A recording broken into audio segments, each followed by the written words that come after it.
Welcome to Occult of Personality, esoteric podcast extraordinaire. I'm your host, Greg Kaminsky. This is episode number 205, featuring an interview with alchemist Pheonix Aurelius. Occult of Personality podcast is made possible by you, the listeners, and by the subscribers to chamberofreflection.com, our membership site that aids us in the cause of informed, authentic, and accessible interviews about Western esotericism. Thank you. Because of your support, we're able to bring you recordings of this caliber and many more to come. Now, in episode number 205, an interview with alchemist Pheonix Aurelius.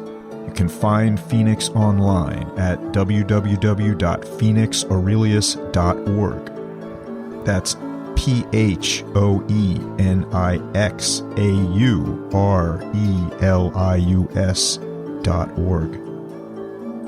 Pheonix Aurelius has been practicing alchemy since he was 16 years old. He is accomplished in laboratory alchemy and the study of the alchemical tradition, creating medicines, treating clients, and teaching the royal art. Pheonix is also devoted to organic and biodynamic agriculture, which informs his alchemical practice. His mission is to help integrate alchemy into the social fabric of our culture to inspire transformation and conscious evolution of both ecology and humanity. It was wonderful to speak with Pheonix after following his work for so many years. I was especially intrigued by his challenge to the generally accepted Hermetic correspondences based on his own research. I think this is a profoundly important subject and hope his openly discussing it here allows for greater examination of the presuppositions in Western esoteric practice. It was also quite fascinating to hear about Pheonix's work using intrinsic data field analysis. The accuracy of the process that he describes is quite surprising and is definitely cause for further investigation. I support the work of Pheonix Aurelius by purchasing his products and services. You can do the same and help support Occult of Personality podcast at the same time when you go to www.pheonix.org/REF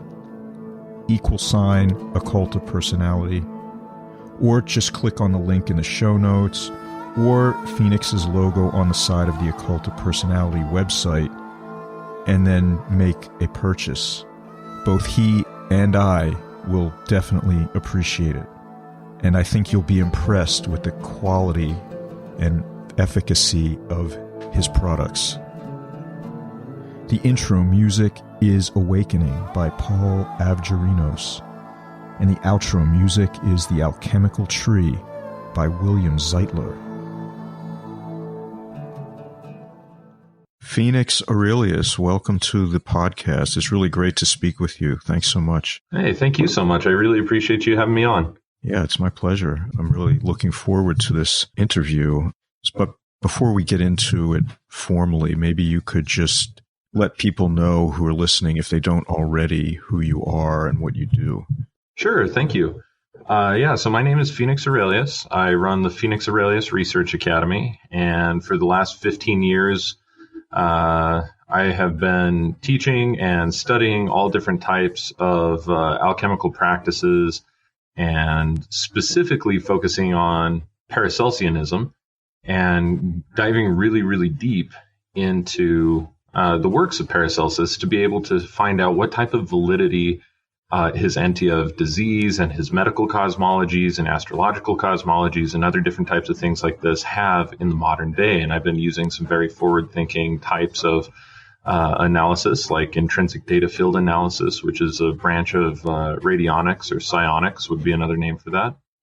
And in order to continue my research, I rely 100% on the public to be able to fund my work if they find that it's important. And so I have a website where I have an enormous spagyric apothecary, and I offer Paracelsian IDF wellness research for clients who want to self-fund their own wellness work and see what it would come up as within the scope of Paracelsian cosmology, and try and address it that way as well as the offering education. In fact, education's kind of been my bread and butter for the last 15 years. So those are kind of the things that I do, and yeah, how I've been doing it. Excellent. At least at this first part of the interview, really, I want to talk about what you had proposed, which is that maybe the classical system of correspondences that we're familiar with, hermetically speaking, as you put it, may not be accurate, may not even be particularly valid. I'm curious how you arrived at this conclusion. Sure. So I would actually, that's a really great question. And that's something that I think is really relevant for us to be creating a discussion about in the modern day. Here's kind of the thing. More than a conclusion, it's more of like a working hypothesis. As we know that any tradition that stays stagnant or stuck in its tradition ultimately doesn't grow, it doesn't evolve, and it doesn't end up lasting the test of time. Primarily due to the Rosicrucians, we have a system of correspondences that are used in modern day alchemy that may or may not actually have any real basis to them in the modern day, especially in the light of more modern science. And so even though the system is working, or that it has worked historically for many different alchemists and spagyrists, we're now facing a lot of different types of issues that need to be addressed. Like, for instance, on the traditional Alchemy, or the Tree of Life, as we would see it, that was passed on by Jean Dubuis and also taught by Frater Albertus and things like that. There's a 7 planetary system on there. There's 10 Sephira. There's a 7 planetary system with Chokmah belonging to the entire zodiac or the entire cosmos. And then you have Binah, Saturn, and so on and so forth, until you get down to Malkuth, where you have Earth, and the 4 elements kind of being embodied. Within that system, the system of correspondences shows that there are 7 days to the week, that there are 7 traditional planets, that there are 7 traditional metals that were worked with in alchemy, even though, antimony isn't accounted for inside of that 7. And that's a major one that needs to be accounted for. And a number of other different types of correspondences that have led me to think like, well, hey, what about some of these other planets, especially Uranus and Neptune, that are also along the ecliptic, that work inside of, our planetary knowledge today? How do those fit inside of the framework? And there are some diagrams of the Kabbalistic Tree of Life, or Chaim, where we see that there is indeed, Uranus, Neptune, Pluto as the top 3 Sephira of the Tree of Life. And, there's some interesting correspondences that people have drawn and tried to fit in and make work, but nothing really seems to add up, especially like, for instance, if we were to say that every planet has a governance over a particular metal here on the planet, well, then what does Uranus, Neptune, and Pluto govern over? And if that's the case, we know that there's now this is kind of debatable in the scientific community, but there are about 91 different metals, and there are a bunch of noble metals. The majority of what historically we're calling noble metals have very little to do and very little crossover with the actual noble metals as we would identify them in science today. And so in order to come up with a more perennial way of looking at things and things that actually work with our modern scientific knowledge, in order to keep the tradition alive and not just this antiquated relic of something that has been practiced for a long time, we really need to begin to discover, how do these things fit into alchemical cosmology in the modern day? How can we work with them? And are there applications of, say, working with tellurium or platinum or many of these other metals, titanium, et cetera, in ways that are still alchemically relevant, even though our ancestors did not necessarily have access to them or access to ways of smelting and refining and working with them alchemically? And also, what does the system of correspondences, if anything, actually look like? And is that something that we can shed and have the work be still as efficacious as it actually is, just as, speaking for its own merits? Or is it something that's very intimately tied into this narrow band philosophy that was created during the late Middle Ages and Renaissance? And I think that that's something that we really need to explore and we really need to be questioning in the modern age. Well, the way you explain it, I would have to say, I think your assessment of the situation is certainly valid. The questions you ask are definitely valid in my mind. And now, and correct me if I'm mistaken, but I had some understanding that maybe some of the evidence that you'd seen through your practice had led you to also believe that, that some of these correspondences, may not be correct, or we may need to look at them again. I don't know if there's any sort of specific data that you can share or anecdotes that might illustrate this more fully, but it would be interesting if there were. Cool. Yeah. So in 2015, I think it was late 2014, but really my research kind of engaged in 2015 in this and continued through 2016.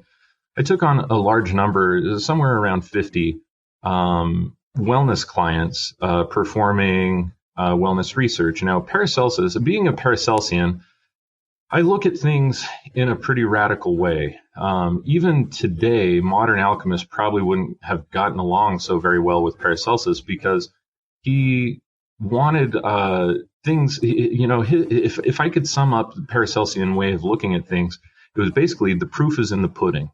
And he used to say things like, the astrologers of the day didn't really know their head from their ass, and that they were, they were entirely wrong. Their system of astrology was entirely wrong. But at the same point, there were 4 pillars of spagyric medicine, and one of those was astronomy. It's astronomy, alchemy, virtue, and physic were the 4 pillars upon which spagyric practice as a medical practice is actually based.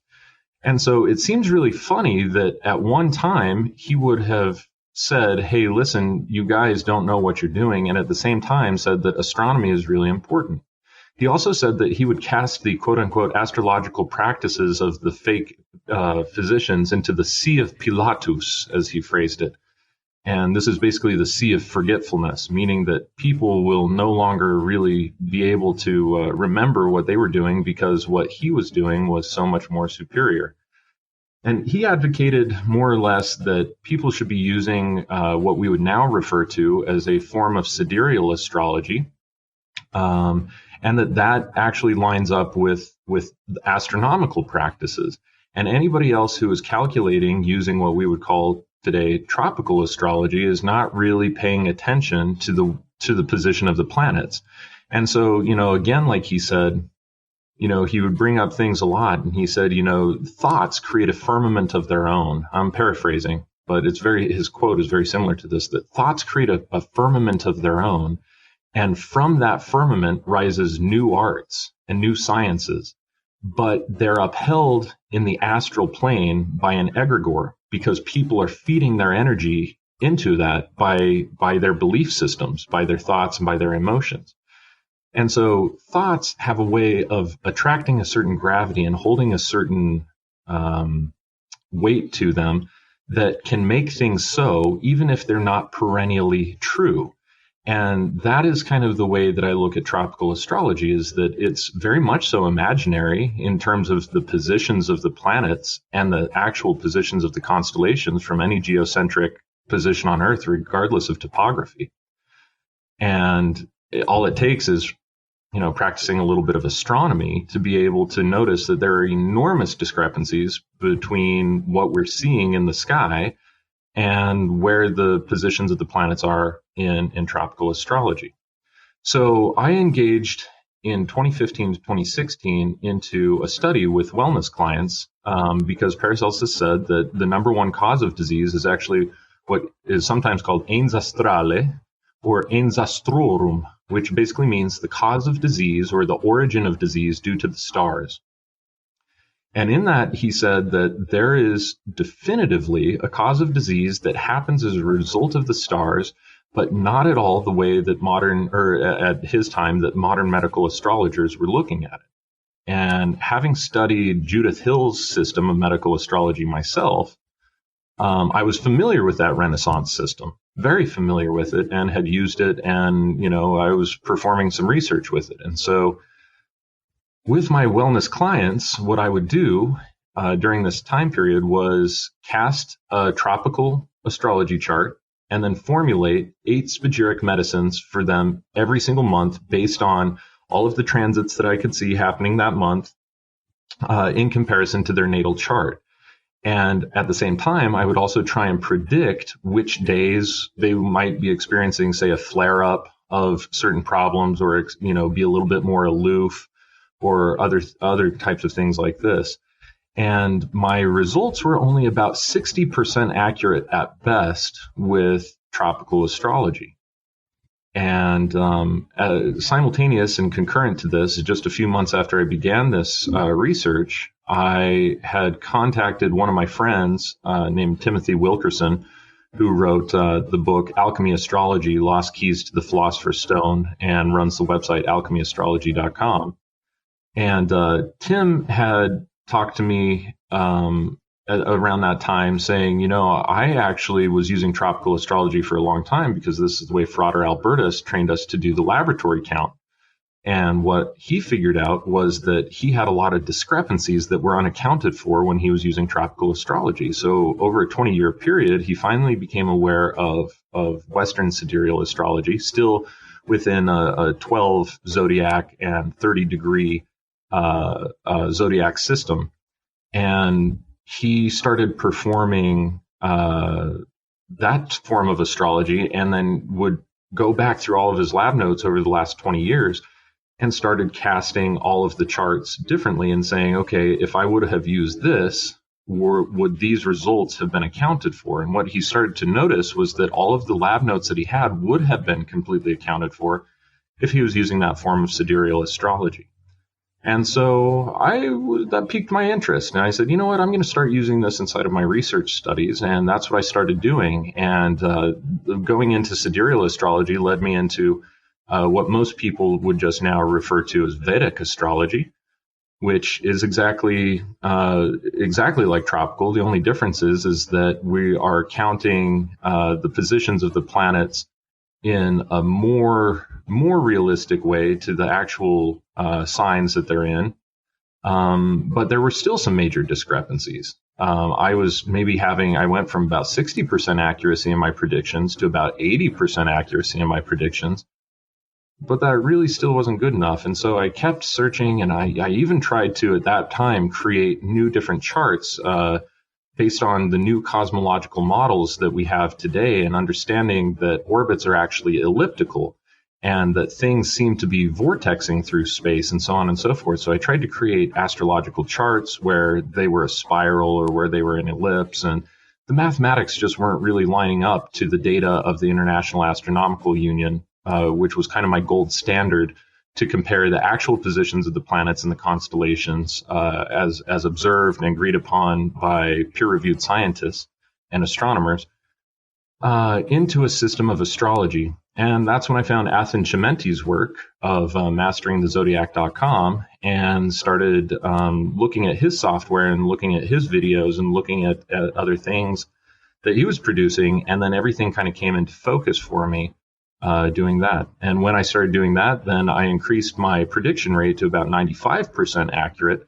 with some fluctuations being things that I couldn't really foresee, like barometric pressure, for instance, is one of the things that will cause a flare-up, medically speaking, in all sorts of different people. It causes more joint pressure, so people that have arthritis or other things, people who are prone to headaches or migraines, those types of people will have flare-ups due to barometry changes, and none of those changes were necessarily indicated by the astronomy or the astrology, however you want to phrase that.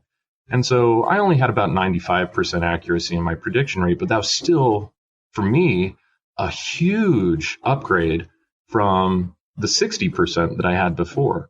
And since then, I've been using traditional sidereal astrology, or what Athen would call "quote unquote" true sidereal astrology, or what I would call sidereal astrology that is congruent with International Astronomical Union data inside of my work, and I have a much greater success in making very, very potent works in the production of items of esoteric pharmacopoeia, as well as working with my wellness clients who have ancestrales. So that was kind of really the birth of how I started to realize, there's something off here.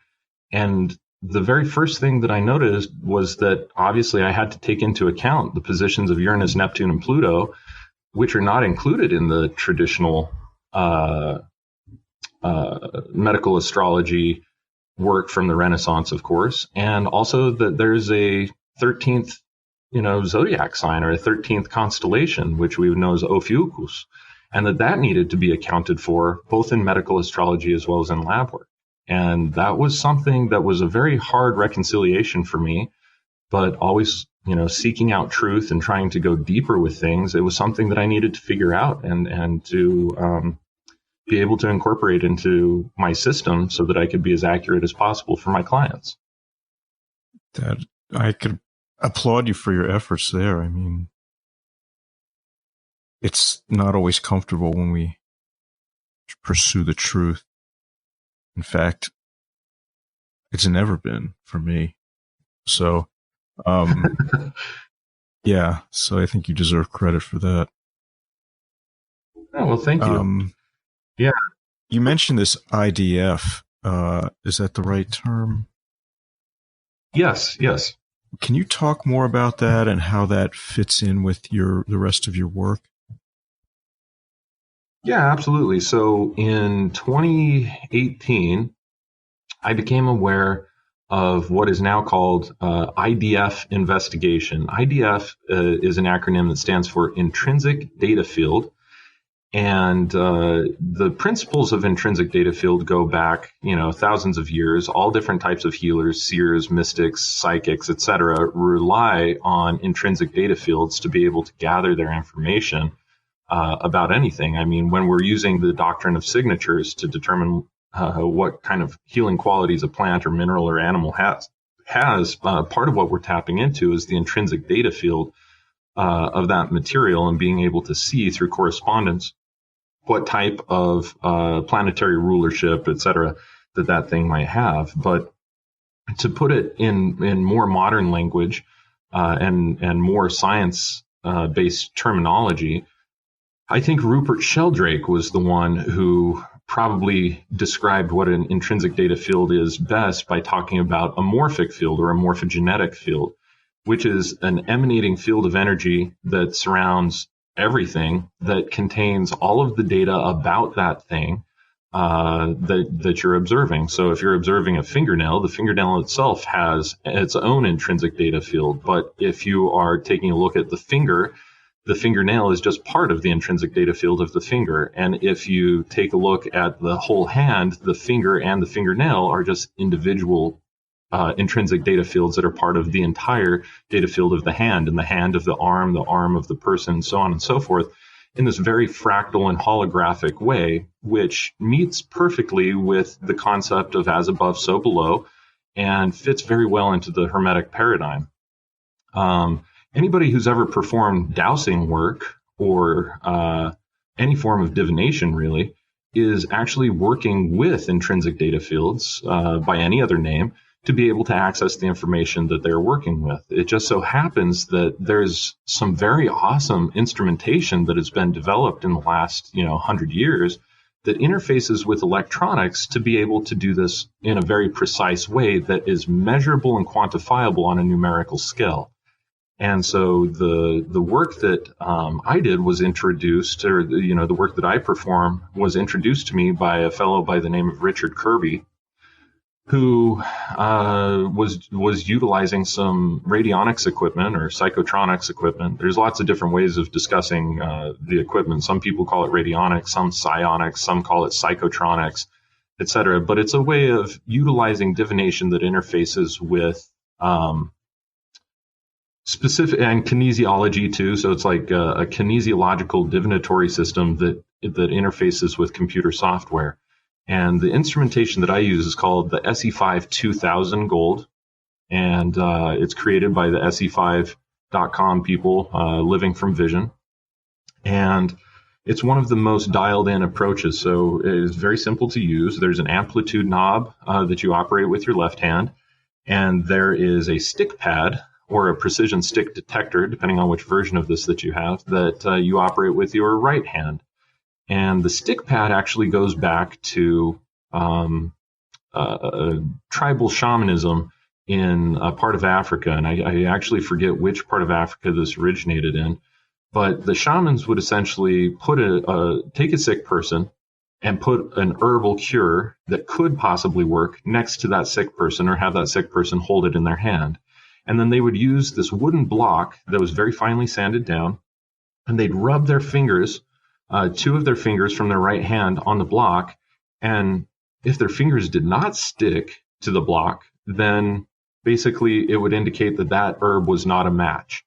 And if their fingers would stick to the block, as they would rub them in a circular motion, either clockwise or counterclockwise, depending on the practitioner, then they would say that was the herb. And they had a very high success of finding the herbs that were necessary in that particular tribe to be able to cure people from the diseases that they had. So it's a very ancient practice. It dates back over 2,000 years, the concept of the stick pad. The only difference is that we're using these with modern electronic equipment to be able to give us calibrated readings, so that when we use an amplitude knob on the left-hand side, we can rate things on different numerical scales. Typically, I use the 0 to 100 scale, but I could do 0 to 100,000 if I wanted to. I could do 0 to, whatever. I could calibrate the numerical amplitude however I really want. So that, for instance, if I'm asking yes or no questions, I can perform investigation and I can see if something is true. Things between 0 to 40 would be a no, 41 to 70 would be a maybe, and 71 to 100 would be a yes, with items near 0 being, oh, hell no, and items near 100 being like, oh, hell yeah, you're very, very hot, you're right on the money. And so I do investigations like that, and I can also take a look at the intensity of various conditions that clients have within the cosmology of spagyric medicine. And so it gives me a way of being able to produce data, as alternative as it might be, to be able to either confirm or deny certain suspicions or conditions that one of my wellness clients might have, or to be able to find out what the proper methodology might be in approaching lab work, which is really important because in the alchemical literature, there are so many double blinds, so to speak, that are thrown into the work, that even the authors themselves will oftentimes say, like, if by the grace of God you're able to find this method, even though I've written about it, then you were meant to perform this work. And a lot of times the literature is very deceiving in that there are processes that are either omitted entirely or thrown out or whatever. And some of that takes experience, but some of that also takes split testing. And that's been a huge part of my work over the past 15 years in the laboratory, is split testing every method that I can get. Which method works best? Does this method work best, or this method, or that method? And so by utilizing intrinsic data field technology, I'm able to actually ask those questions ahead of time so that I don't have to, quote unquote, waste my time performing all of those individual split tests, multiple different ways. And instead I can narrow it down to maybe 2 or 3 ways that I want to split test a material to find out what the result is going to be ahead of time. And so it's basically, people on this channel, listeners on this channel, should be very, very well aware of divinatory systems and how to use divination, geomancy, and other things like that very properly. And IDF is just another method of those that, in my own experience, trumps the accuracy of any of the other divinatory systems that I've used, and provides us with a numerical accuracy that we can kind of draw in upon and use as data point. That's fascinating. Does the person you're working with or the client need to be physically present for you to do this? Hey, that's a great question. I forgot to mention that. No, actually, they can send in a hair sample or a blood sample or urine sample, or what I choose to use is just a good, high quality, well lighted digital photograph of the individual. Okay. And basically, radionics instrumentation is really just composed of a few different things, a few different basic components. So they all differ in the way that they are assembled, but they all have principles by which they're built. So the first thing is called a witness well. And the witness well is basically a plate where you either place the photograph or the hair or the sample that you're going to be analyzing, whether it be a spagyric or, a body fluid or whatever else that it is. And then the second thing is that there's either a dial or multiple dials. So in radionics history, there's, in the UK, they have 3 dial systems. They have 2 dial systems that are really popular. The unit that I use is a 1 dial system, but I can perform as many of the different dial calibrations as I need to using this one system because of the interface of the software that I have that makes this unit really, really cool. And for me, kind of the pinnacle of radionics technology in the modern day. But that being said, the dial is something that's really important. And then the stick pad is the other thing that's really important. And those are really the 3 primary principal pieces that need to be on any piece of radionics equipment. And so anything that you can fit in the witness well can typically be analyzed. Excellent. That's really interesting. I'm not at all familiar with this, but it does sound very intriguing, especially when you start talking about the accuracy rates. So yeah, very interesting. Probably worth further investigation by people who also find this interesting as I do. Well, it's funny that you say that because that's exactly what I'm trying to bring to the modern day. So, for instance, myself, I've had numerous different cases where I was really in a bad way, or that one of my loved ones was in a bad way. And when I first found Richard, my fiance at the time, who's now my life partner, my wife, she had a very, very severe condition that we didn't know what it was. It was some sort of, I think if we would have gone to a modern conventional Western doctor, they just discarded it as like irritable bowel syndrome or something like that. And but alternating. And so it wasn't always consistent. It wasn't Crohn's disease. It wasn't all these things that they had identified, but they didn't really have a solid diagnosis for it. We went to naturopaths. We went to Ayurvedic practitioners. I myself, having studied and made remedies for years and focusing on alternative nutrition and alternative health, had tried to work on this issue so many times over those period of years. It was like 6 years or something at that point. And when Richard contacted me, he actually wanted to use a Valerian spagyric of mine he just wanted a picture of it in order to be able to test the efficacy that the Valerian spagyric would have over Valerian biodynamic preparation, which is known as BD 508, for the purposes of agriculture when put into a vortexed tea using Stephen Storch's biodynamic vortex brewer. And I thought, this is kind of over my head. You want a picture? What are you talking about? I've always been very scientifically minded. And he said, oh, yeah, I'm just going to take an intrinsic data field reading using a quantum scalar device in order to be able to determine what the efficacy is going to be in this agricultural application here. And I was just kind of dumbfounded. I didn't really know what to say. I said, okay, well, how does this equipment work? And he just explained it probably significantly less eloquently than I just explained it to your listeners or our listeners here. And I still didn't quite grasp it. And I said, so you can analyze anything from a photo? That doesn't really make sense to me. He says, yeah, everything has an energy field. The photo is just, it's like the address, the picture of the home on Google Maps. Okay. If you give me their first name, their last name, that's like the address. But then I have the picture of the actual unit of the house too, just as if you were to pull it up in Google Maps. You put in the address and then you can see it. And then that's definitely the place that you're looking for. And I just thought, okay, well, I understand that concept, but that seems kind of far-fetched.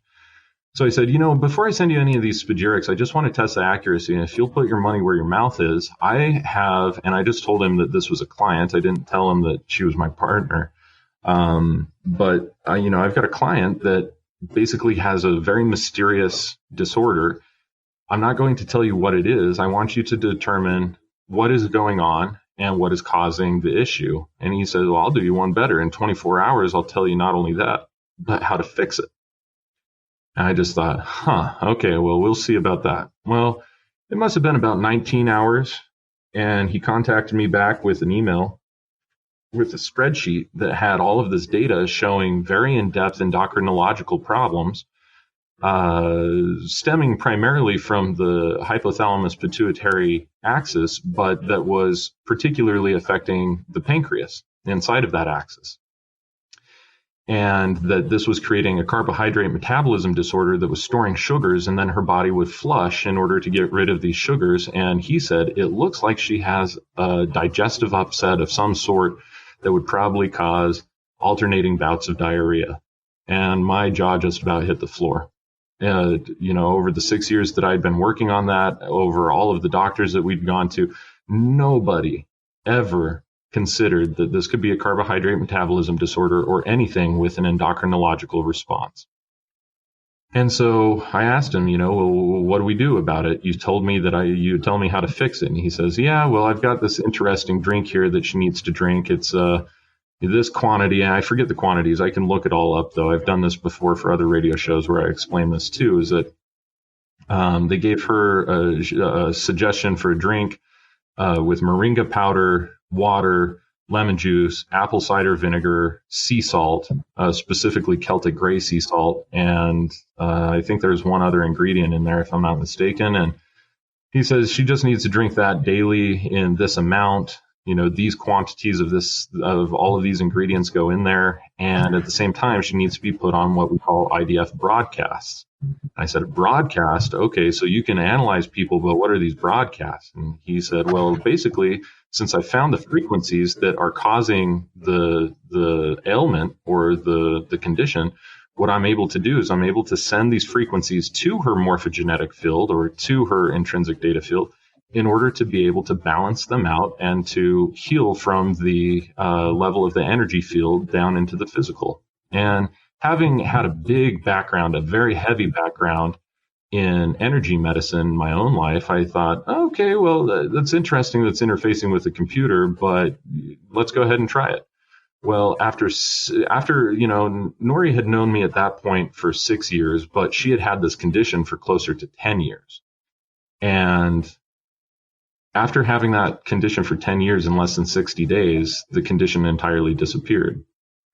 And so that was my introduction to all of this. And after he did that, and she was healed, I willingly gave him pictures of every single one of the spagyrics that I had in my apothecary and said, you have permission to use these basically however you would like, because this is really amazing. And over the next couple of months, we worked together and collaborated and created what I called the Spagyric Wellness Intrinsic Data Field Wellness Program, where I did the same thing that I did with my astrological clients years before, but instead of just working with astrology, I now had a way of being able to determine whether things were due to ens astrale, ens veneni, ens naturale, ens dei, or ens spirituale.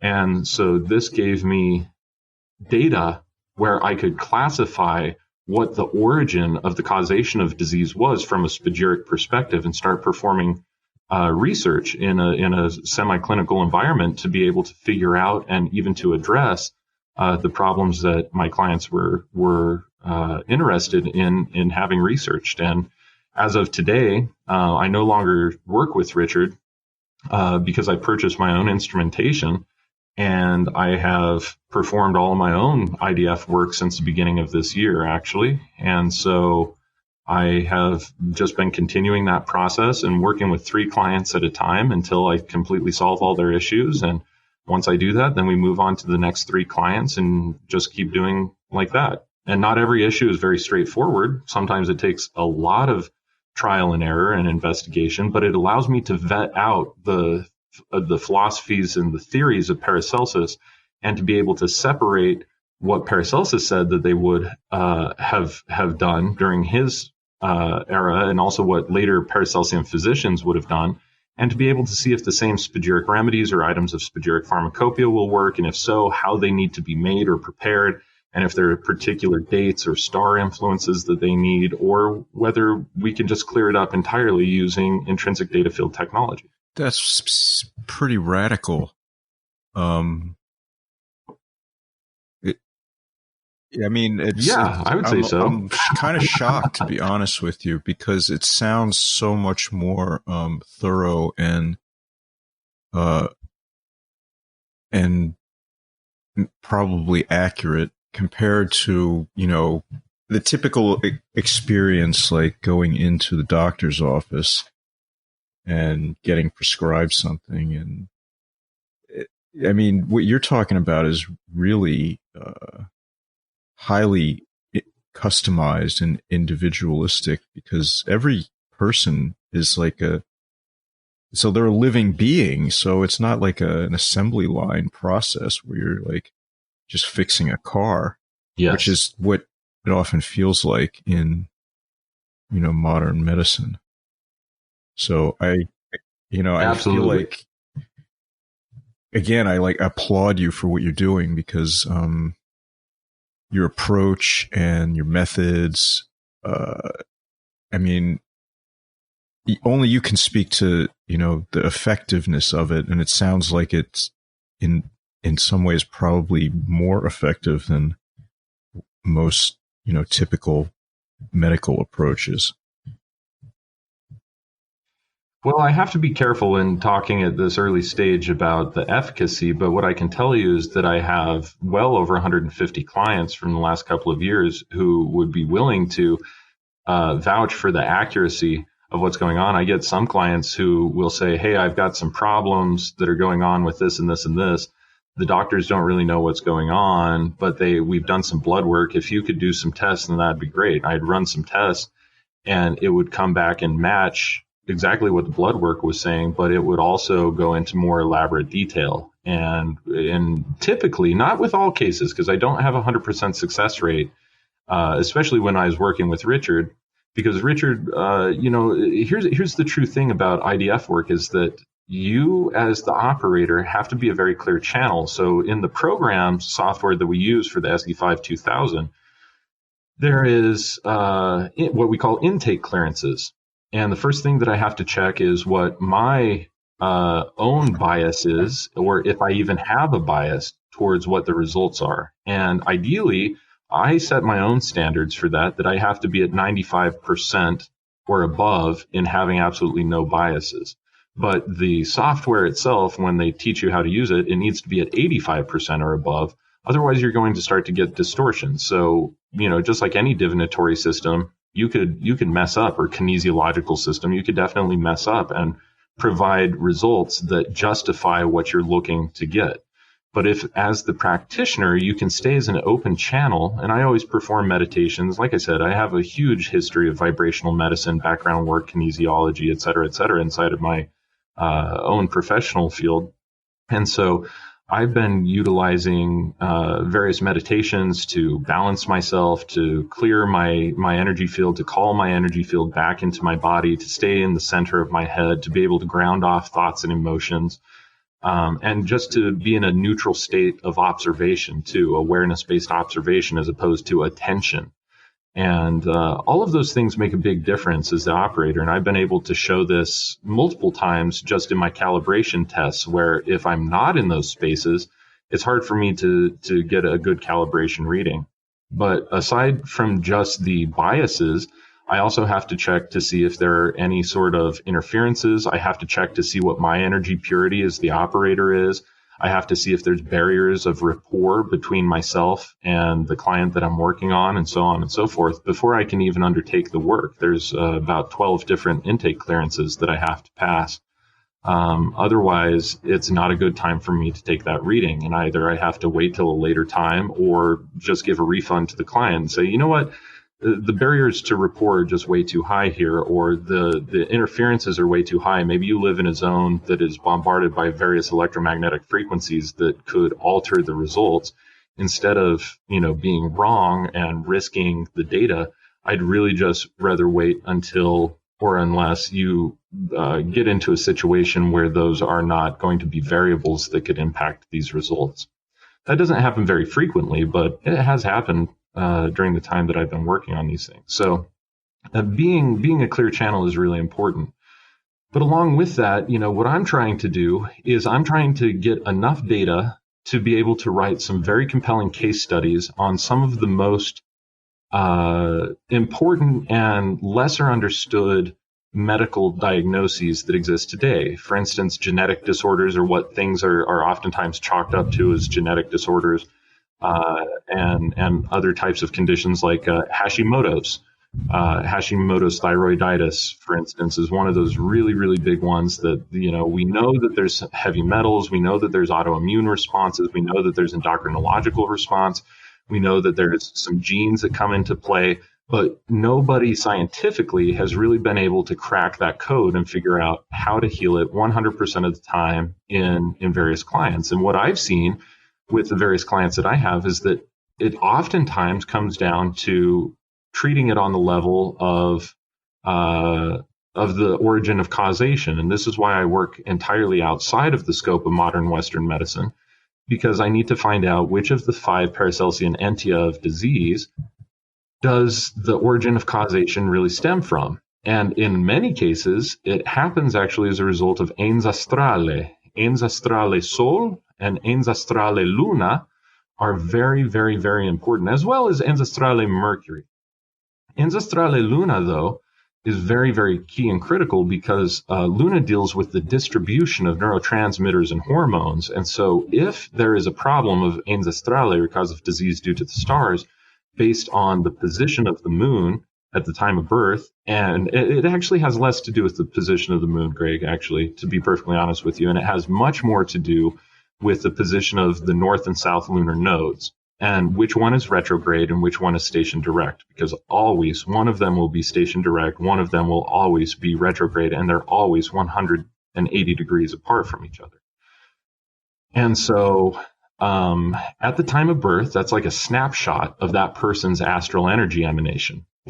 And as the moon changes its position and those north and south nodes change their position, if they are at, say, a square or a semi-sextile, or there are a number of different conditions that I don't have all memorized off the top of my head that I found, if they, let's say that your north node was stationed direct in Cancer, and let's actually use the Pisces Virgo axis. So if the north node was stationed direct at the time of your birth in Pisces, and there exists at any given point in time, the north node stationed retrograde in Virgo, that opposition is actually going to create ens astrale Luna, for instance. And that's going to create an imbalance in the astral energy field. And because the astral energy field actually informs the etheric energy field, and the etheric energy field informs the physiological energy field and the density in the molecules and cells and electromagnetism that fund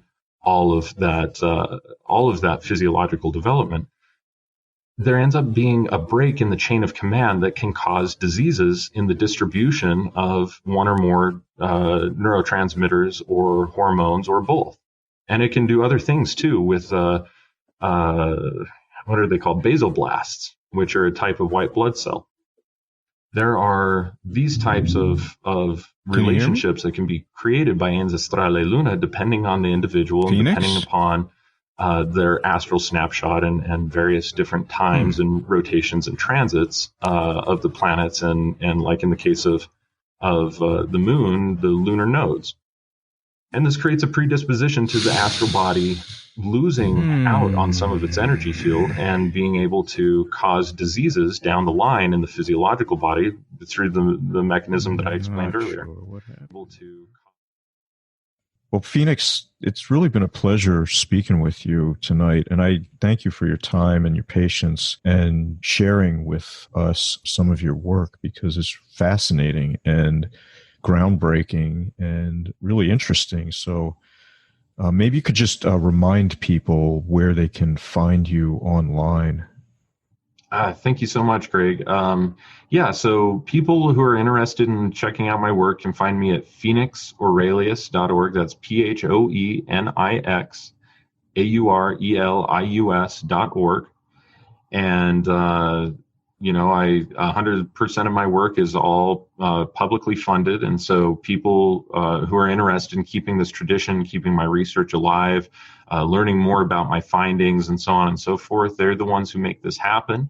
And they do that by purchasing items from my spagyric apothecary. They do that by contributing and funding their own IDF wellness services. And they also do this by participating in the education that I offer. I do one-on-one sessions where you come and study with me for 3 days at a time in the lab, and it's kind of like a cooking show. So I have every different piece of the puzzle already made in advance, and you get hands-on time doing every part of it, but then you don't have to wait for all of it to finish. We just are able to move on to the next part. And I have group study opportunities. The next one's on September 5th, in fact, where I'll be teaching essential oil and hydrosol, professional essential oil and hydrosol distillation work. And I've got a few others throughout October and November this year. And then I've also got a teachable course, online courses for those who are interested in studying in the privacy of their own home. Currently, I've got a free introduction to spagyric theory and cosmology out that anybody can take. And then I also have a complete course called Spagyria 1010 that is a little bit over 40 hours of coursework, minimally 40 hours of coursework, that walks a person through how to make a really high-grade, professional quality spagyric tinctures, essences per circumscrindo, and spagyric elixirs. And currently I'm also working on 1020, 1030, and my transpersonal alchemy course as well, all of which have been filmed, just not finalized with all of the text and stuff. So all of those ways are ways of supporting my research. And, obviously I don't just ask for handouts. I like to give people something of substantial value in return. So just go ahead and visit the website, see if you feel called to anything. And if you do, I thank you in advance for all of your support, because it takes a lot of time and effort and energy to be able to go through historically and read and translate the old texts, especially Paracelsian texts, which are in German, and to be able to perform this work on the level that I'm doing it, and to split test things the way that I do. So, it's, like I say, it's all 100% publicly funded, and I appreciate all of the support that I receive. Thank you. Yeah, and I would encourage people to support your work. I support your work myself. I buy your products, and people can find a link to your website on the sidebar of occultofpersonality.net and help support you that way, and support me at the same time. So I appreciate your work as well, and I expect that other people will as well if they haven't already, because the things that I've tried have been really exceptional. So thank you for everything you do, and thank you for taking the time to talk with me tonight. Oh, man, Greg, it was absolutely a pleasure. Thank you so much for your support personally, and also for having me on the show and being able to, spread the word about what I do. We put $0 into our advertising effort just to be, we don't accept investors. We don't accept, money for, I don't even think we're applicable for grants, but we don't accept money from grants or other things, because I want to keep the mission completely pure. So I really appreciate opportunities like this to come and speak to new audiences and be able to get the word out about what I'm doing. So I really, really, really appreciate this opportunity. Thank you. So, as you could probably tell, we had some connection issues toward the end of this part of the interview. But rest assured, we reestablished the connection and successfully completed the second half of this fascinating and revelatory conversation, which you can find in the Chamber of Reflection. So listen to that second half of the interview at chamberofreflection.com or at our Patreon at patreon.com/occult of personality. I'd like to remind you that although you're able to listen to this podcast at no charge, it costs time and money to create. We ask you to support our efforts in the creation of future podcasts by joining the membership section at chamberofreflection.com or subscribing via Patreon at patreon.com/occult of personality. And if you're already supporting the show or have done so in the past, my heartfelt thanks, and I salute you. Thanks for listening, and until next time.